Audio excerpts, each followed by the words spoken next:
Noticiario 1936. Los 150 días que cambiaron la historia de España.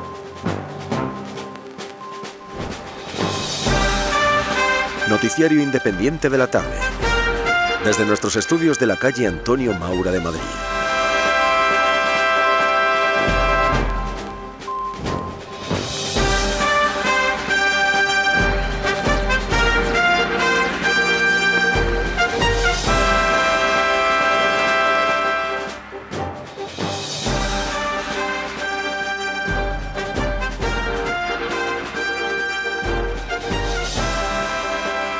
Muy bienvenidos, queridos radioyentes de Radio Universal, a nuestro boletín informativo del día de la jornada, 27 de abril de 1936. Vamos pues con nuestro editorial del día. La reapertura del Parlamento de Cataluña, que ha permanecido cerrado un breve periodo de tiempo, así como los discursos que se han pronunciado en defensa de la autodeterminación de Cataluña, es un tema de gran preocupación, puesto que lo dicho en la Cámara nos puede hacer pensar en la tendencia de la región catalana a buscar una autonomía mayor, buscando una federación territorial o el abandono, ojo, el abandono de la unidad de España. Y antes de dar comienzo al relato de la actualidad nacional, vamos a nuestra primera noticia publicitaria. Elixir estomacal Said de Carlos. Una buena digestión asegura la salud y equivale a robustez y bienestar físico e intelectual. Abrimos, como les decía, página de información nacional aquí en Radio Universal. El Palacio Ducal de Gandía, propiedad de la Compañía de Jesús, ha sido incautado por un grupo del Frente Popular. En el balcón han colgado una bandera comunista. No ha sido el único edificio que han tenido que abandonar grupos de religiosos. Otros de los casos han sido el de las Hermanas del Corazón de María en Játiva o el convento de las Esclavas en Valencia. En ambos casos han sido desalojadas de su residencia. Y vamos a ver qué es lo que sucede con la última hora de esas inundaciones en las provincias de Sevilla y de Granada. En varios pueblos de estas dos provincias, Sevilla y Granada, se han producido fuertes inundaciones. 14 casas se han hundido en Fuente Palmera, aunque no se han sufrido daños personales, afortunadamente. Las aguas han llegado también a Ciudad Rodrigo, donde varios caminos han quedado bloqueados, impidiendo que el ganado llegase a la feria. Además, muchas huertas han quedado arrasadas por las lluvias torrenciales. La Confederación Española Patronal Agrícola ha convocado la Asamblea de Patronos, celebrada durante 2 días en la Asociación de Agricultores de España. Acudieron representantes de las federaciones de varias provincias como Badajoz, Granada, Ciudad Real o del Instituto Agrícola Catalán. La asamblea estuvo presidida por don Carlos Padrós. Algunos de los principales temas que se trataron fueron el problema de los asentamientos de campesinos en las fincas, que causan grandes perjuicios a la ganadería y a los pequeños campesinos. El gobernador de Badajoz, por su parte, ha ordenado que sean desalojadas las fincas ocupadas por iniciativa obrera. En Salamanca ha sido ocupada una finca de 1.250 hectáreas. Y vamos nuevamente con otra noticia de publicidad. Serbetinal por 5,80 pesetas, solo en farmacias.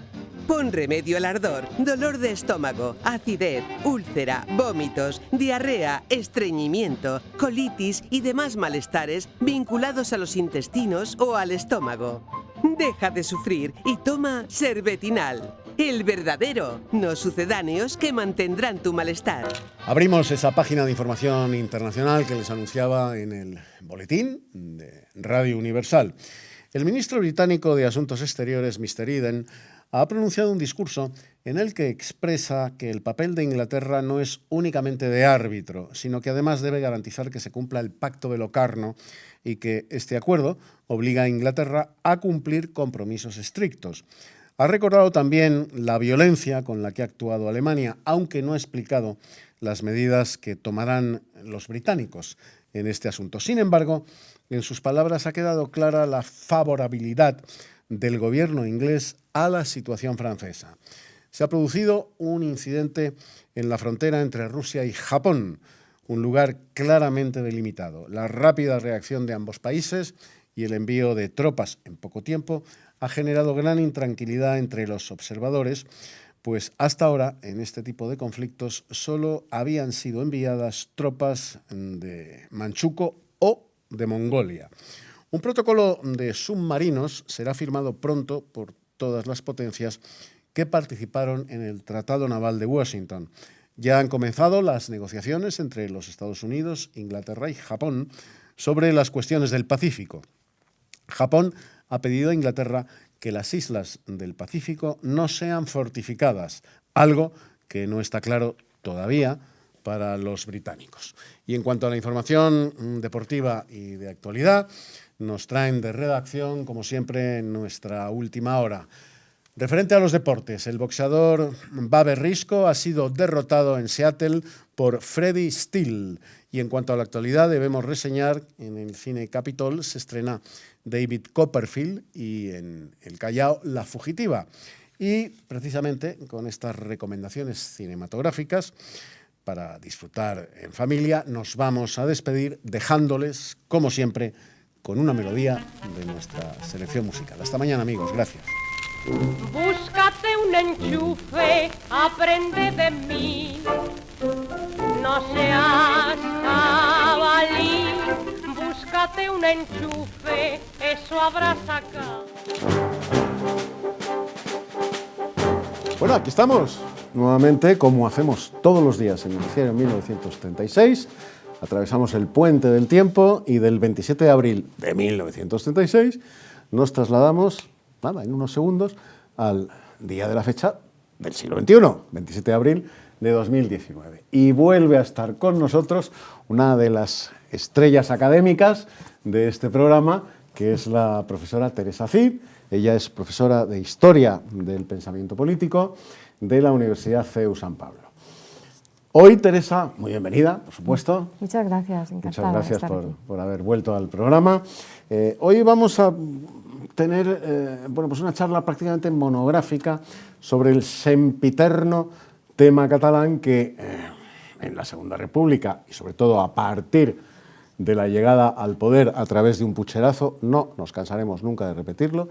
Esto es un dato rigurosamente histórico, comprobado y además acreditado con acta notarial por sus protagonistas, entre otros por don Niceto Alcalá Zamora. El pucherazo que en el mes de febrero del 36 lleva al poder al Frente Popular, esa coalición de socialistas, comunistas y anarquistas. Bien, pues desde entonces el tema catalán, como se dice hoy, el conflicto, el procés, ya estaba dando mucha guerra. Ya la había dado en el 34. ¿Desde cuándo venían las aspiraciones de algunos catalanes, Teresa, a lograr la independencia? Pues esas aspiraciones independentistas, en realidad, si nos ponemos en una perspectiva histórica, no son tan antiguas. Es decir, en realidad, hasta el siglo XX no encontramos dentro de Cataluña organizaciones que a través de un partido como Esquerra Republicana y antes el partido Estado Catalán que se funda pues, por iniciativa de Francesc Macià, en realidad no tenemos una organización que reivindique... El coronel Macià. El coronel Macià, sí. No tenemos una organización que como tal reivindique la independencia de Cataluña. Entonces, en realidad, pues es, digamos, que un independentismo, como tal independentismo, muy reciente, ¿no? Porque estamos hablando del siglo pasado. Del siglo XX, sí. Del siglo XX, ¿no? Entonces, es verdad que en el Pacto de San Sebastián de 1930, republicanos... El preludio de la República. El preludio, sí, la preparación de la República, la Segunda República.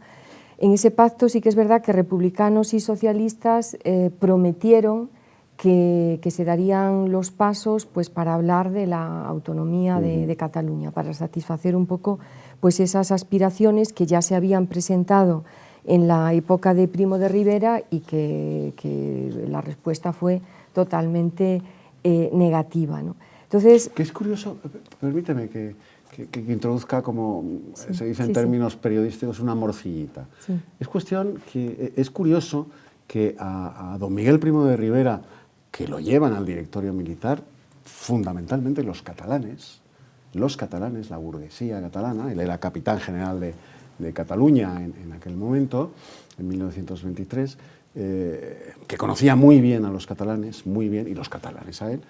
Don Miguel Primo de Rivera ya le corta las alas al polluelo entonces del separatismo catalán y no pasa nada. Y no pasa nada, y los primeros que le aplauden son los catalanes. Efectivamente.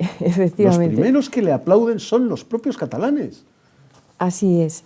Pero retomando, se producen las elecciones municipales del 31, que se convierten en un cambio de régimen y se instaura la Segunda República, y entonces pues al poco tiempo Francesc Macià, bueno, pues, aprovecha para declarar la independencia de la República de Cataluña, pero a los 3 días vuelve hacia atrás y lo que está de acuerdo en que al final sea eso lo que vaya adelante es pues pedir que desde Madrid, desde el Congreso, se apruebe un estatuto de autonomía para Cataluña y bueno, pues se inicia un gobierno provisional de la Generalitat. Se prepara el estatuto, que cuando llega a Madrid sufre notables recortes, pero bueno, ese estatuto de autonomía se aprueba con el visto bueno también, es decir, lo aceptaron en la redacción final Macià y los que estaban en ese momento sí, al frente de la Generalitat.